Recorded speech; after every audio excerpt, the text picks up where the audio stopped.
I'm Mark Gillespie. Welcome to another episode of WhiskyCast HD. This time around, I'm on location at Balblair Distillery in the Highlands of Scotland, in the little town of Etterton. In fact, there's pretty much about as many people that work at the distillery as live in Etterton. Only about 7 guys work in distilling operations here at Balblair, and they do pretty much a little bit of everything. In the old days, Balblair had 14 workers, and distillery employees worked their way up through the ranks from the warehouses to milling, mashing, and eventually working the stills. Now Balblair is just one of many distilleries in Scotland that can run with one operator per shift, with computers getting the credit, or the blame. That means a lot of multitasking.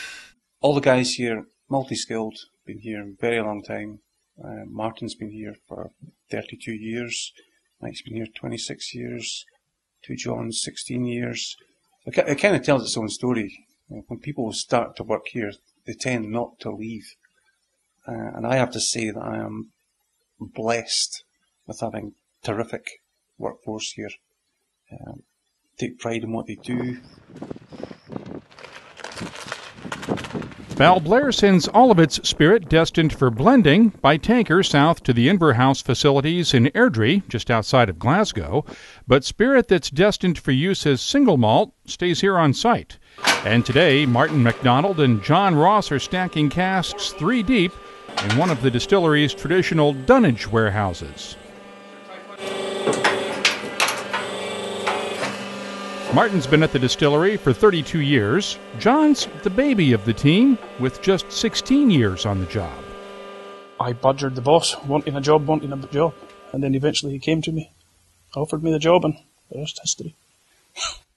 And as the junior member of the team, he's still paying his dues.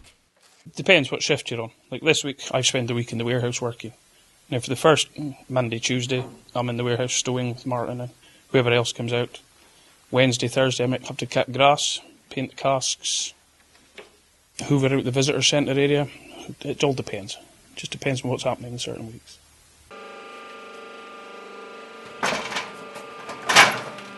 However, this is just the start of Martin's day.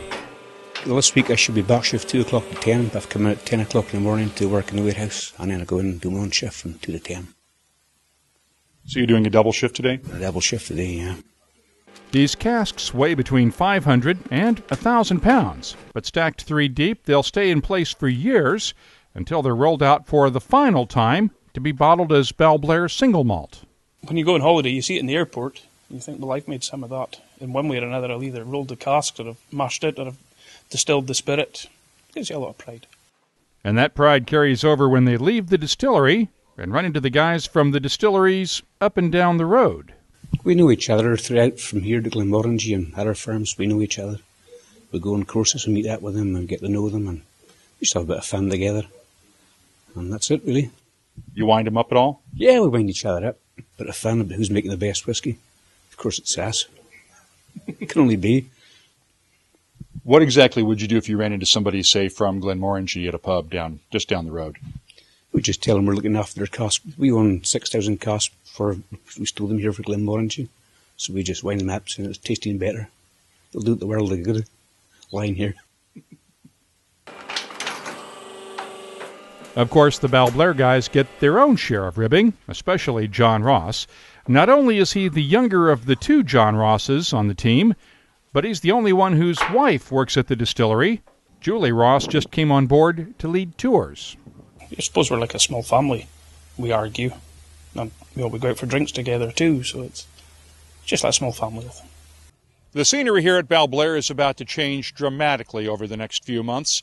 There's a wedding here in July, but as soon as that wedding is over, construction will start on the distillery's first visitors center. It'll be open in the fall of 2011. For more cask-strength conversation and stories on whiskey and the people who make it, visit us at whiskycast.com. I'm Mark Gillespie.